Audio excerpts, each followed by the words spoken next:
나는 2003년부터 경기도 북부 산속에 있는 한 TV 송신소에서 근무했다. 정확히는 5호 방송 송신관리소라고 불리는 곳이었다. 사람들 대부분은 그곳의 존재를 모른다. 방송국 본사에서 2시간 이상을 더 들어가야 하는 깊은 산중에 있었고 휴대폰 신호도 잡히지 않는 곳이었다. 송신탑은 80m가 넘는 철골 구조물로 매일 일정하게 전파를 송출하는 게 내 일이었다. 나는 지방기술직으로 처음 발령받았을 때 그곳을 반강제로 떠맡았다. 솔직히 처음엔 운이 없다고 생각했다. 야간 근무가 많았고 외딴 산속이라 심심하고 무서웠다. 하지만 몇 달이 지나자 익숙해졌다. 겨울이면 하얗게 얼어붙은 송신탑 위로 달빛이 반사되어 멀리서 보면 마치 거대한 십자가처럼 보였다. 그걸 처음 본 순간 묘하게 불길하다는 생각이 들었다. 내가 있었던 관리동은 2층짜리 콘크리트 건물이었다. 1층은 제어실과 비상발전기실, 그리고 창고, 2층엔 직원 숙소와 작은 사무실이 있었다. 정규 근무자는 나 포함해 3명뿐이었고 대부분은 순환 근무라 밤에는 혼자 있는 경우가 많았다. 그날도 마찬가지였다. 11월의 어느 금요일 밤 나는 야간 근무를 맡고 있었다. 밤 10시쯤이었을까. 바깥의 기온은 영하 가까이 떨어졌고 송신탑의 철 구조물은 바람에 따라 우웅 소리를 냈다. 평소처럼 전파 상태를 점검하고 로그를 작성한 뒤 간단히 라면을 끓여 먹었다. 그때까진 아무 일도 없었다. 그런데 그날따라 이상하게 건물 안의 공기가 무겁게 눌려 있었다. 라디에이터는 평소처럼 작동 중이었지만 손끝이 차가웠다. 작업복 안에 스며드는 냉기 같은 게 있었다. 나는 괜히 제어실 창문 쪽으로 다가가 바깥을 내다봤다. 멀리 송신탑 아래에 있는 등화등이 깜빡였다. 원래는 일정한 주기로 전멸하는데 그날은 불규칙했다. 마치 누가 그 앞을 지나가듯 간헐적으로 꺼졌다 켜졌다를 반복했다. 그때까지만 해도 그냥 전선 접촉 문제겠거니 했다. 송신소는 오래된 시설이라 작은 오작동은 흔한 일이었다. 그래서 나는 손전등을 들고 외투를 입고 밖으로 나갔다. 밤 공기가 차가웠다. 산 아래에서 바람이 불어올 때마다 나뭇잎들이 부딪혀 사락사락 소리를 냈다. 눈앞에는 하얀 입김이 흘러나왔다. 등화등은 송신탑 기둥 옆쪽 약 15m쯤 떨어진 곳에 있었다. 나는 바닥에 얼음을 밟으며 천천히 걸었다. 멀리서 보던 것처럼 전등은 간헐적으로 깜빡이고 있었다. 그리고 그 순간 나는 뭔가 이상한 걸 느꼈다. 등 뒤에서 분명 쿵 하는 소리가 들렸다. 무거운 철문이 닫히는 소리 같았다. 순간적으로 제어실 쪽을 돌아봤다. 아무도 없었다. 아까 내가 나올 때 분명히 문은 열어둔 상태였는데 닫혀 있었다. 순간 등줄기가 싸늘했다. 손전등을 비추며 다시 건물 쪽으로 걸어갔다.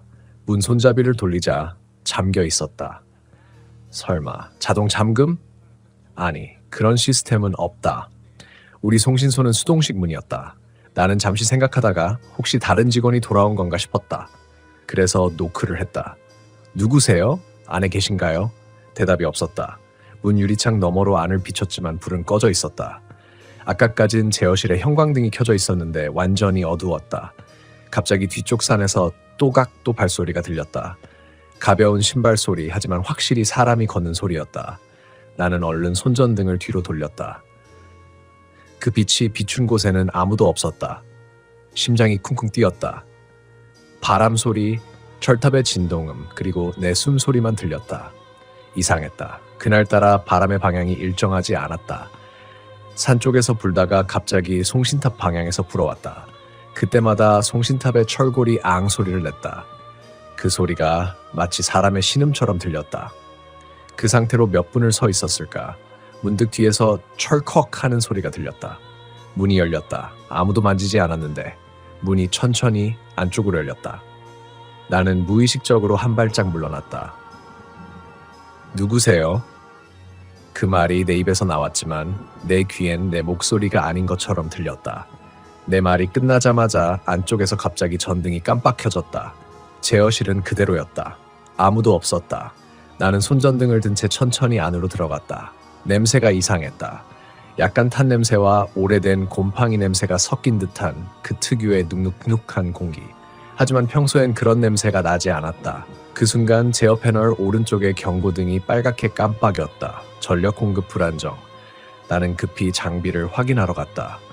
그런데 패널 아래쪽에 누군가의 젖은 발자국이 있었다. 맨발이었다. 크기도 작았다. 성인 남자 발육이 너무 작고 아이의 발자국 같다. 나는 숨을 멈췄다. 방금 전까지 나 말고 아무도 없었는데 그때 제어실 스피커에서 지지지직 하는 잡음이 들렸다. 누가 마이크 버튼을 누른 듯한 소리였다. 그리고 희미하게 여기 추워요 라는 소리가 들렸다. 나는 그대로 얼어붙었다. 스피커 앞엔 아무도 없었다. 하지만 그 목소리는 분명히 제어실 안에서 내 등 뒤에서 들려왔다. 나는 그 자리에서 몇 초 동안 꼼짝하지 못했다. 제어실 스피커는 여전히 잡음을 냈고 어딘가 멀리서 공기가 누르는 듯한 진동이 느껴졌다. 내가 숨을 들이쉴 때마다 그 소리와 함께 똑같이 작은 숨소리가 섞여 들어왔다. 마치 누군가 내 옆에서 같이 숨을 쉬는 것처럼. 누구야? 내가 그렇게 중얼거렸을 때 스피커가 딱 소리를 내며 꺼졌다. 정적이 다시 돌아왔다. 너무 조용해서 귀 안에서 내 혈관이 뛰는 소리까지 들릴 정도였다. 나는 본능적으로 제어실 문을 잠갔다. 심장이 요동쳤지만 그럴수록 손끝이 더 차가워졌다. 괜히 의자에 앉아 로그북을 펼쳐봤다. 마지막 근무 기록은 오후 5시. 내가 직접 쓴 거였다. 그 밑에 낯선 글씨로 무언가가 더 써져 있었다. 12시 방향 아직 거기 있어. 볼펜 자국은 말라 있었지만 글씨체가 내 것이 아니었다. 가늘고 삐뚤어진 글씨, 마치 손이 떨린 채 쓴 것처럼. 나는 순간적으로 종이를 덮었다. 그리고 스스로를 설득하려 했다. 이거 장난이겠지. 전임자가 장난친 거야. 하지만 그럴 리가 없었다. 이곳은 1년 가까이 내가 맡고 있었고 이전 근무자는 이미 전출된 지 오래였다. 그가 떠난 후엔 아무도 이런 글을 쓴 적이 없었다.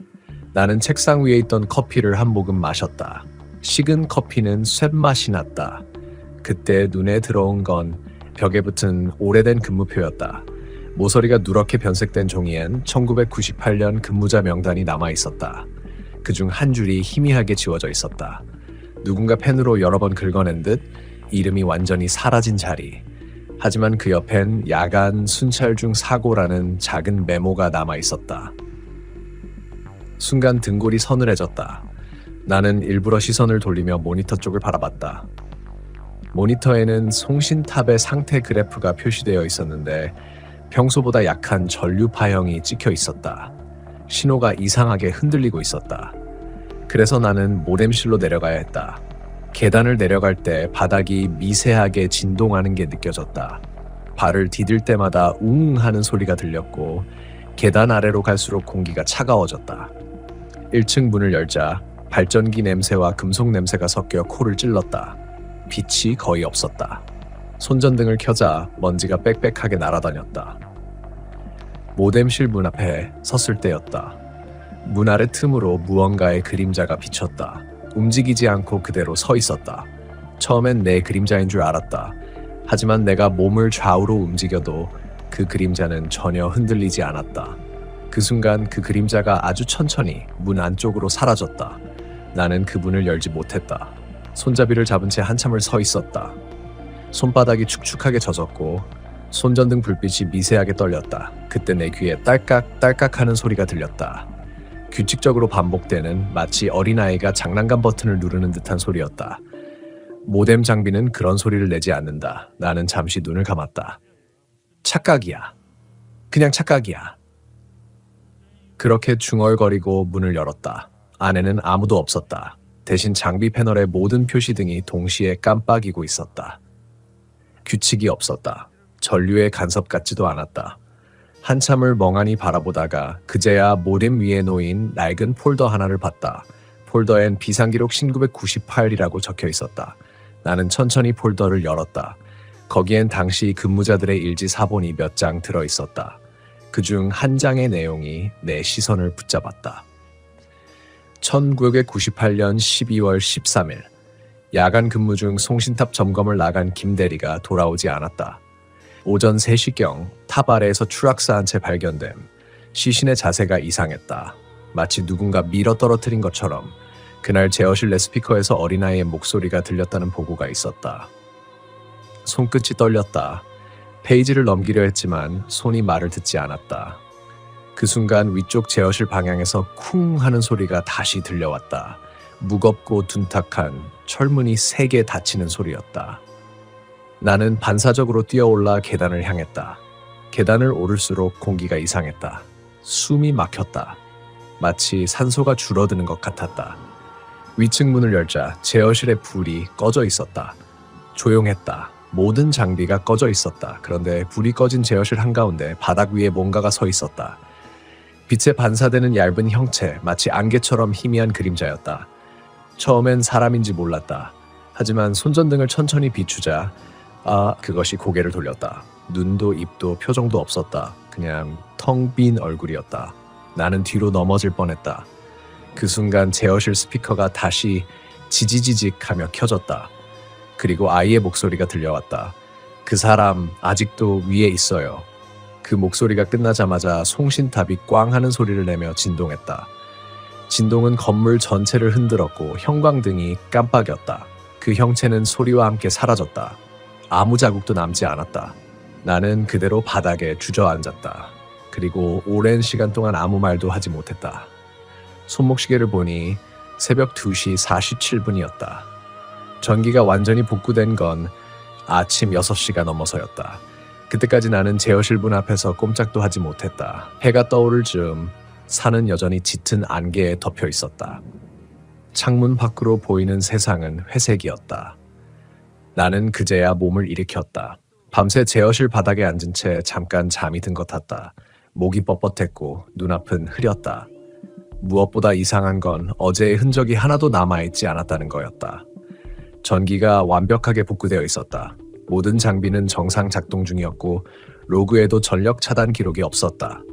게다가 바닥에 남아있던 발자국도 내가 어제 봤던 폴더도 사라져 있었다. 책상 위는 정리된 듯 깔끔했고 스피커에는 먼지가 얹혀 있었다. 밤새 누군가 다녀간 흔적도 없었다. 잠시 후 본사 점검반이 도착했다. 그들은 정기점검차 송신소에 방문한 사람들이었다. 3명이었고 다들 내 오랜 동료들이었다. 밤새 고생했네. 아무 문제 없었지? 리더인 박 기술차장이 그렇게 물었다. 나는 입을 열었다가 잠시 멈췄다. 뭐라고 말해야 할지 몰랐다. 예, 이상 없었습니다. 그 말이 내 입에서 나올 때 이상하게 혀가 굳은 것 같았다. 정말 아무 일도 없었던 것처럼 말해버린 내 자신이 낯설었다. 점검반이 장비를 점검하는 동안 나는 멍하니 제어실 한쪽 벽을 바라봤다. 거기에 붙어있던 1998년 근무표가 사라져 있었다. 대신 새로 인쇄된 2003년 표가 붙어 있었다. 그 아래에는 내 이름이 적혀 있었다. 그리고 내 이름 밑에 새로 적힌 한 이름이 눈에 들어왔다. 김대리 글씨체는 내 필체였다. 나는 머리가 어지러워졌다. 그 이름은 내가 어젯밤 일지에서 본 탑에서 떨어져 죽었다던 사람의 이름이었다. 분명히 5년 전의 인물인데 왜 지금 내 근무표에 적혀 있는 거지? 나는 조용히 표를 떼어내 책상 서랍에 넣었다. 그걸 보고 있는 동안 창밖에서 갑자기 누군가 내 이름을 불렀다. 이 기사님! 나는 화들짝 놀라 고개를 들었다. 밖에는 점검반 중 한 명인 신 과장이 있었다. 탑 위 안테나 점검 좀 부탁드립니다. 수신이 약간 불안정하네요. 나는 잠시 망설였다. 어제 그곳에서 무슨 일이 있었는지 생각하니 다리가 굳었다. 하지만 말하지 않았다. 이유 없이 거부하면 더 이상하게 보일 것 같았다. 그래서 무거운 마음으로 헬멧을 쓰고 안전벨트를 착용했다. 송신탑을 오르는 건 언제나 불안했다. 특히 바람이 불면 철골이 미세하게 흔들리며 금소금이 난다. 10m, 20m, 40m.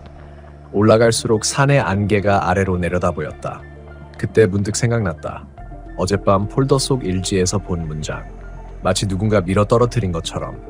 나는 그 문장을 떠올리며 몸을 움츠렸다. 바람이 얼굴을 스쳤다. 그리고 그 순간 귀 옆에서 아주 가까이서 조심하세요. 누군가 속삭였다. 등줄기를 타고 전기가 흐르듯 몸이 굳었다. 뒤를 돌아봤지만 아무도 없었다. 무전기에서도 아래에서도 아무런 소리도 없었다. 심장 소리만이 귀를 울렸다. 나는 손을 철골에 더 세게 붙잡았다. 하지만 손바닥은 이미 식은땀으로 젖어 있었다. 한참을 그렇게 서 있다가 결국 나는 정신을 가다듬고 점검을 마쳤다. 탑을 내려오자 박 차장이 기다리고 있었다. 무전기 안 들리던데? 위에서 뭐 하셨어요? 나는 고개를 저었다. 아니요, 전파 간섭이 좀 심해서요. 말을 마치고 내려오는데 내 어깨에 붙은 송진 먼지를 털어주던 박 차장이 잠시 내 얼굴을 보더니 물었다. 이 기사님 혹시 어제 무슨 일 있었어요? 나는 그 말을 듣고 심장이 덜컥 내려앉았다. 왜요? 그는 잠시 망설였다가 말했다. 아니, 어제 새벽에 여기 전력 로그 보니까 2시 40분쯤 전체 전원이 끊겼던 기록이 있던데요. 근데 그 뒤로 누가 복구한 흔적은 없어요. 자동 복귀도 아닌데. 그 말을 듣는 순간 머리가 멍해졌다. 나는 아무 말도 하지 않았다. 그 시간은 내가 제어실 바닥에서 그 형체를 봤던 바로 그때였다. 박 차장은 그냥 고개를 갸웃하며 돌아섰다. 뭐 시스템 버그겠죠. 이 장비가 오래됐으니까. 그는 웃으며 말했지만 내 귀에는 그 웃음이 너무 멀게 들렸다. 그날 점검이 끝난 뒤 점검반은 산을 내려갔다. 나는 혼자 송신소에 남았다. 조용했다. 라디에이터 소리만 일정하게 들렸다. 그때 문득 창문을 통해 송신탑을 바라봤다. 햇빛이 철골 사이로 스며들며 탑의 그림자가 제어실 벽에 걸려 있었다. 그 그림자 속에 아주 희미하게 사람의 형체 같은 게 겹쳐져 있었다. 그건 마치 누군가 탑 위에 매달린 모습처럼 보였다. 나는 다시 눈을 비었다. 그 형체는 사라져 있었다. 하지만 그날 이후 내 머릿속에서 그 그림자가 떠나지 않았다. 밤이 오면 나는 꼭 제어실 불을 모두 켜두고 잤다. 불을 끄면 꼭 누군가 내 곁에 서 있는 기분이 들었으니까. 며칠 후 본사에서 전화가 왔다. 서울본사 시설관리팀장이었다. 이 기사님 지난번에 보신 김대리 이름 말이에요. 예? 그 사람 기록은 우리 시스템에 없어요. 1998년 인사기록부 전체를 뒤져도 그런 이름은 없어요. 순간 아무 말도 할 수 없었다. 그 사람은 분명히 일지에 있었고 내 근무표에도 적혀 있었다. 하지만 그가 존재하지 않는다는 말을 듣는 순간 나는 현실이 미묘하게 틀어진 느낌을 받았다. 그날 밤 나는 마지막으로 근무일지를 썼다. 이상 현상 없음, 송신 상태 안정. 단 탑 그림자가 오늘은 조금 더 길었다. 그리고 나는 펜을 내려놓았다. 바로 그때 스피커가 지지직하고 켜졌다. 그리고 그 익숙한 낮은 아이의 목소리가 다시 들려왔다. 그 사람 아직 위에 있어요. 안개가 짙게 깔린 새벽이었다. 그날은 내가 송신소에 근무한 지 6개월쯤 되었을 때였다. 밤샘 근무 중이라 졸음을 쫓으려고 복도 끝 커피 자판기로 향했다. 그런데 복도 벽에 사람 그림자가 하나 드리워져 있었다. 분명히 불빛의 각도를 보면 내 그림자밖에 생길 수 없었다. 하지만 벽에 비친 그림자는 내 옆에 또 한 사람이 서 있는 모양이었다. 나는 뒤를 돌아봤다. 아무도 없었다. 그림자는 여전히 벽에 붙어 있었다. 움직이지 않고 고개를 약간 숙인 채 마치 내 뒤에 누가 서 있는 것처럼 고정되어 있었다. 나는 아무 말도 하지 못했다. 눈앞이 서늘해지면서 그림자에서 시선을 떼지 못한 채 커피 버튼을 누르고 있었다. 뜨거운 종이컵을 잡은 손이 떨려 커피가 흘렀다. 그때 방송실에서 철컥 하는 소리가 났다. 문이 열린 것이다. 잠시 후 누군가 들어오는 소리가 들렸다. 하지만 발자국 소리가 너무 가벼웠다. 사람이 걷는 소리가 아니라 마치 양쪽 발끝만 바닥을 스치는 소리였다. 나는 커피를 내려놓고 천천히 방송실 쪽으로 갔다. 문을 살짝 열어보니 안에는 아무도 없었다. 그런데 그 순간 뒤쪽 창문에 비친 내 모습 옆에 또 하나의 실루엣이 있었다. 그건 확실히 내 옆에 붙어 있었다. 나는 비명을 삼키며 문을 닫고 뛰어나왔다. 그날 이후부터 이상하게 어깨 위쪽에 시선이 느껴졌다. 누가 나를 내려다보는 것처럼 조용한 송신소 안에서도 그 느낌이 떠나지 않았다. 같이 근무하던 동료에게 조심스럽게 말했지만 그는 무표정하게 커피를 마시며 이렇게 말했다. 여기선 다들 한 번씩은 본다. 근데 말하지 말라. 말하면 따라온다더라. 그 말을 듣고 한동안 아무 말도 못했다. 그날 밤 나는 방송실 CCTV를 몰래 확인했다. 자정 무렵 내가 커피를 마시러 나가던 장면이 찍혀 있었다. 그리고 그 뒤편 복도 그쪽에서 한 남자가 천천히 고개를 숙이며 내 뒤를 따랐다. 그 사람은 안개 낀 유리문 앞에서 멈췄다. 그 모습이 화면에 그대로 남아 있었다. 다음 장면에서 나는 커피 자판기 앞에 섰고 그 남자는 내 옆에 서 있었다. 그런데 CCTV에는 그림자만 찍혀 있었다. 나는 그날 이후로 혼자 근무를 못했다. 동료들이 너무 예민한 거 아니냐고 했지만 그들은 한 번도 새벽 3시 이후 방송실을 혼자 들어간 적이 없었다. 그곳에선 가끔 누군가 웃는 소리가 들린다고 했다. 며칠 뒤 본사에서 이전 근무자들의 기록 박스를 정리하러 왔다. 나는 호기심이 생겨 오래된 명단을 살펴봤다. 그중 한 이름이 눈에 들어왔다. 이늘성. 94년. 날짜를 보고 소름이 돋았다. 그가 죽은 날이 내가 그림자를 본 정확히 같은 날짜였다.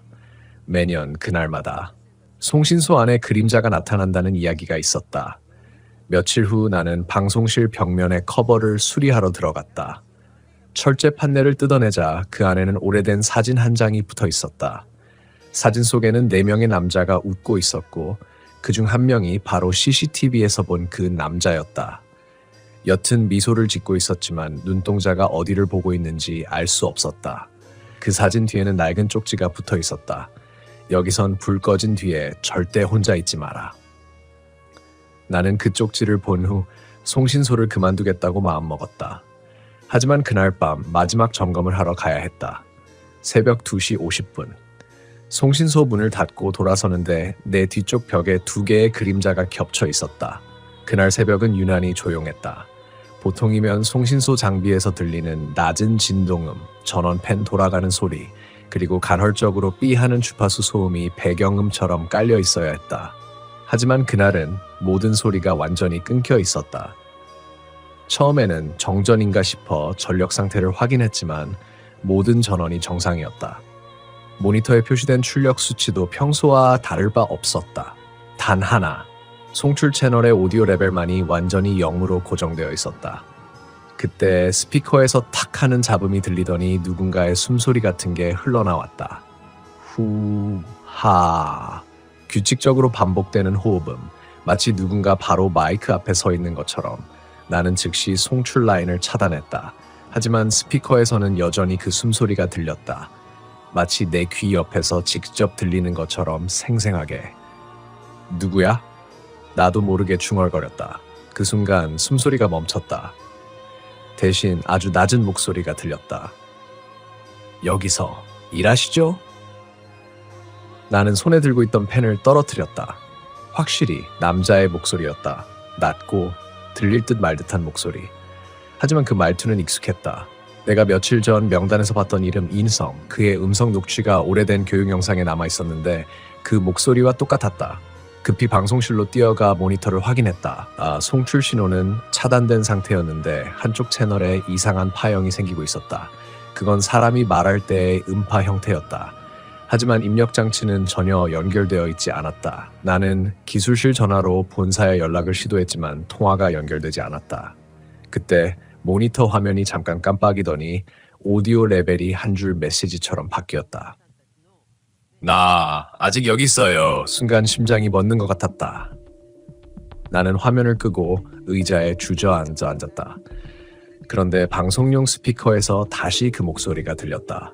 그날 내가 문 닫으라 했잖아요. 왜 열었어요? 숨이 막혔다. 그 목소리는 분명 그날 CCTV에서 내리던 남자의 음성이었다. 몇 초 뒤 송출 장비 전체가 꺼졌다.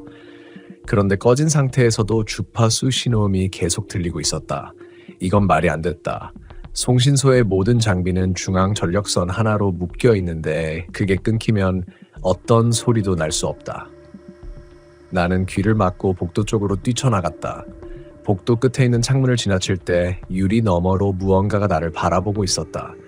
이전엔 없던 반사된 얼굴, 그건 내 얼굴이 아니었다. 창문 속 남자는 입을 벌리고 있었다. 하지만 소리는 없었다. 입모양을 보면 이렇게 말하고 있었다. 여기 있잖아요. 다음날 아침 본사에서 연락이 왔다. 전날 새벽 송출된 방송에서 정체불명의 남성 음성이 40초간 송출되었다는 보고였다. 녹음된 파일을 들어보니 그건 분명 내가 들었던 그 목소리였다. 여기서 일하시죠. 문 닫으라 했잖아요. 여기 있잖아요. 그리고 마지막 부분에 낮고 울리는 소리로 이렇게 들렸다. 이번엔 당신이 남을 차례예요. 그 순간 내 어깨 위가 무겁게 짓눌렸다. 마치 누군가 손을 올린 듯한 감각이었다. 송신소에서 그 일이 있고 나서 나는 그만두겠다고 바로 인사과에 사직서를 냈다. 그쪽에서도 아무 말 없이 수리했다. 아마 나 말고도 이런 일을 겪은 사람이 있었을 것이다. 누구도 묻지 않았고 나도 말하지 않았다. 그게 그곳의 룰 같았다. 퇴사 후 일주일 정도는 괜찮았다. 그런데 그날 퇴근길 차 안에서 라디오를 틀었을 때 그 목소리가 다시 들렸다. 후, 하. 처음엔 단순히 주파수 간섭이라 생각했다. 하지만 다음 말이 들리자 나는 핸들을 놓칠 뻔했다. 여기 있잖아요? 목소리는 분명 송신소에서 들었던 그 남자의 것이었다. 나는 라디오를 껐는데도 잠시 후 자동차 스피커에서 다시 소리가 났다. 라디오는 꺼져 있었는데 오직 바람 소리만이 차량 안에 맴돌았다. 그런데 바람 속에서 단어가 섞여 있었다. 왜? 나를 남겨두고?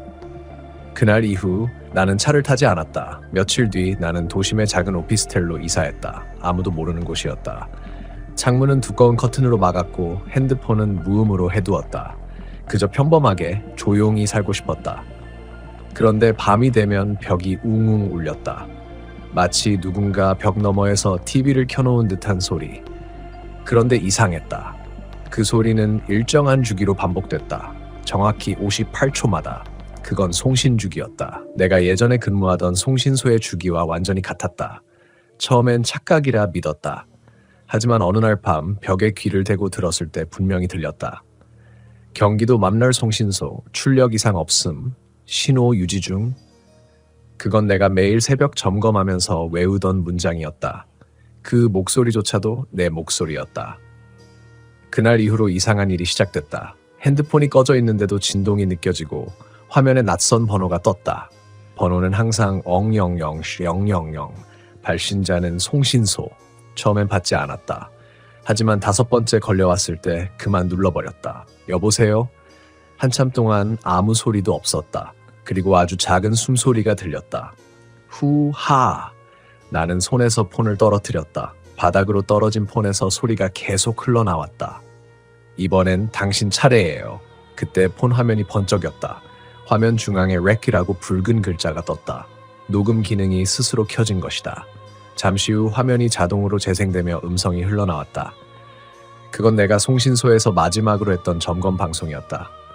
여기 민날 송신소입니다. 출력 정상, 음성 송출 문제 없습니다.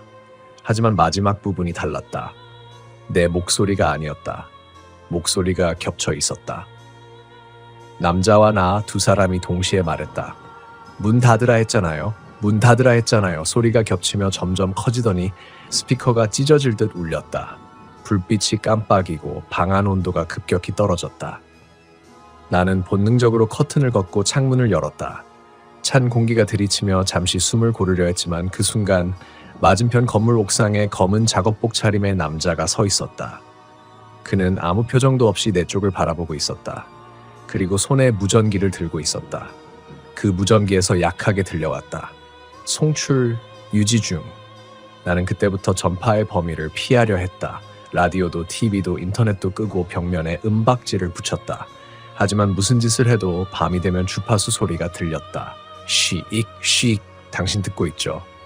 이건 단순한 간섭이 아니었다. 그건 어딘가에서 누군가 계속 나에게 송출하고 있는 신호였다. 그리고 그 신호는 점점 선명해졌다. 이제는 내 이름까지 부르고 있었다. 돌아와요. 그날 새벽 나는 다시 송신소로 향했다. 이 모든 걸 끝내기 위해서였다. 폐쇄된 송신소는 여전히 산 중턱에 있었다. 문은 녹슬어 있었고 출입금지 표지판이 걸려 있었다. 하지만 이상하게도 안쪽에서 불빛이 새어나오고 있었다. 누군가 그 안에서 송출을 하고 있었다. 나는 문 손잡이를 잡았다. 문은 잠겨 있지 않았다. 천천히 밀자 안쪽에서 따뜻한 공기와 함께 익숙한 냄새가 흘러나왔다. 기름, 먼지, 그리고 오래된 전자부품 냄새, 그리고 그 안에서 낯익은 내 목소리가 흘러나오고 있었다. 여기 임날 송신소입니다. 출력 정상입니다. 그건 내가 지금 말하고 있는 목소리였다. 그 순간 나는 깨달았다. 나는 여태껏 방송을 듣고 있는 게 아니라 송출하고 있었다. 문을 열고 안으로 들어갔을 때 가장 먼저 느껴진 건 온기였다. 한겨울 산속인데 안은 이상할 정도로 따뜻했다. 그리고 그 온기가 내 피부를 스치며 서서히 내 몸속으로 스며드는 느낌이 들었다. 내 앞에는 오래된 송출 장비들이 있었다. 불가능할 정도로 낡고 녹슬었지만 지금 막 가동된 듯 부드럽게 돌아가고 있었다. 펜이 회전하고 붉은 표시등이 깜빡였다. 그리고 중앙의 모니터엔 익숙한 문장이 나타났다. 출력 정상, 신호 유지 중. 나는 천천히 장비 앞으로 다가갔다. 귀에 익숙한 음성이 들려왔다. 그건 나였다. 분명 내 목소리였다. 하지만 나는 아무 말도 하지 않고 있었다. 여기 늘 송신소입니다. 출력 정상. 음성 송출 문제 없습니다.